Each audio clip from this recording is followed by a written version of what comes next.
I didn't feel sad when my half-brother and sister died in a car crash. I'm 16, and I'm the result of my dad's affair. My biological mom didn't want me at all, but abortion was illegal, so she gave birth and immediately handed me over to my dad. He didn't want me to end up in foster care, so he brought me into his home. My dad was almost 50 when I was born and already had 4 kids with his wife. The youngest of them is 12 years older than me. From the moment I moved in, it was clear I wasn't welcome. His wife and all 4 of my half-siblings made sure I understood that I wasn't part of their family. Every year they went on big family vacations without me, 2 weeks at Disney World, ski trips to Colorado, beach houses in California. I'd get dropped off at my grandparents' house while my dad hugged me, crying and apologizing.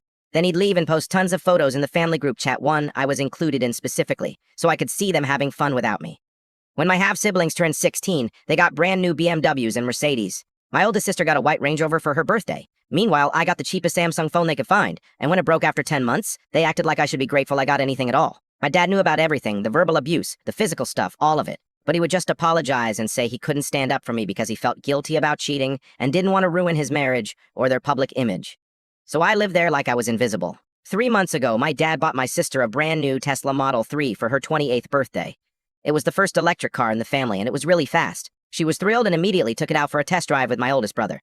They never came back. She lost control of the car and crashed into a tree going way too fast. My brother died instantly because the impact was on his side. She stayed alive for a few days in the hospital before she died too. After that, everything fell apart. My dad barely talks anymore and cries himself to sleep every night. His wife blames him for buying the car and even attacked him once before my other siblings pulled her off. She's now living with her sister, and they're probably headed for divorce, and I felt nothing. I wasn't happy they died, but I wasn't sad either. The only people I felt sorry for were my brother's 2 daughters, who are 10 and 8. They always called me uncle and hugged me when they visited. They were the only ones who treated me like I mattered. Last night, my remaining brother and sister came over with their families and noticed I wasn't grieving. They confronted me in front of everyone and asked if I even cared about what happened.